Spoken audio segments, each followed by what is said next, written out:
Hi, this is Catherine with NextGen Personal Finance. In this video, we're going to walk through how to create a two-way table based on survey results. Follow along on your worksheet. So here's our problem. Complete the two-way table using data from the intro. Remember, in the intro, we saw survey results from the prom committee at Evergreen High School. Each student in the senior class voted on whether they would prefer to hold prom at Sunset Lodge or the aquarium, and whether they would prefer a theme of Under the Sea or Starry Night. You can see the summarized results written out. Let's go point by point through them to fill in the table. Start with the first bullet point. The survey included 92 different students. I'm going to write that in the bottom right cell where the totals intersect. After we fill in more of the table, these four cells should add up to our total number of students, 92. Remember, we also can call that our sample. Let's look at the next survey result. 20 students said they'd prefer Starry Night at the aquarium. We know how these students answered both questions about the theme and the venue. So I'm going to write 20 in the cell where Starry Night and the aquarium intersect.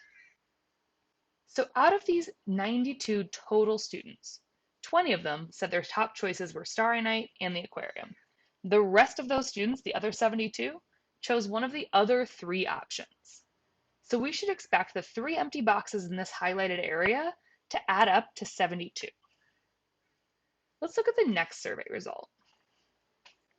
43 students said they'd prefer Sunset Lodge over the aquarium. This piece of information is a little bit different. It tells us how many students chose Sunset Lodge, but it doesn't tell us anything about what theme they preferred.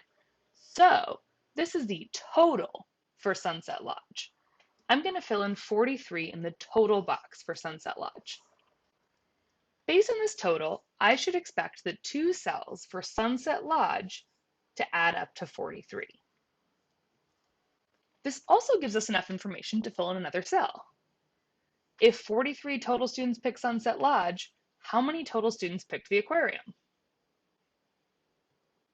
We know 49 students picked the aquarium.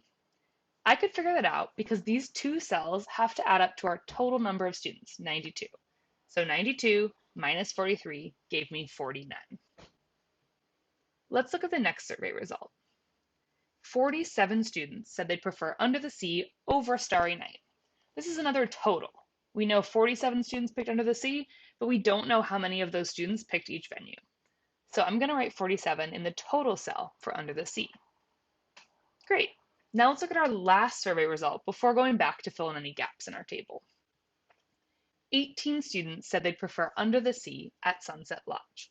So I'll write that 18 in the cell where Under the Sea and Sunset Lodge intersect. We still have three empty cells, but we can figure them out using the information we have. On your own, use the totals to calculate the number of students who chose Sunset Lodge and Starry Night, the total number of students who chose Starry Night, and the number of students who chose Under the Sea and the aquarium. Pause the video if you need more time.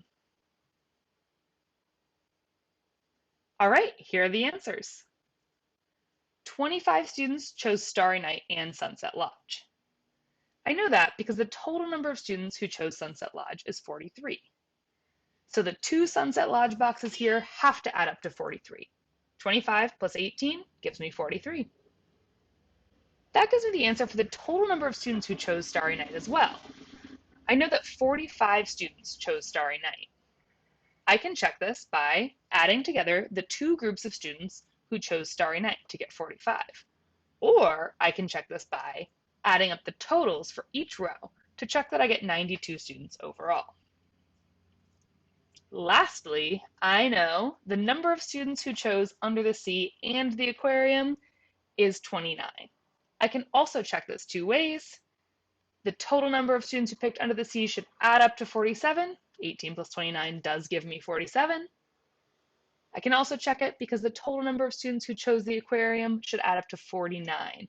And 20 plus 29 gives me 49. Great work, you've built a two-way table. A two-way table can organize a lot of information, so it's easier to see at a glance. Now, you can look at all four prom options and see which would be the most popular.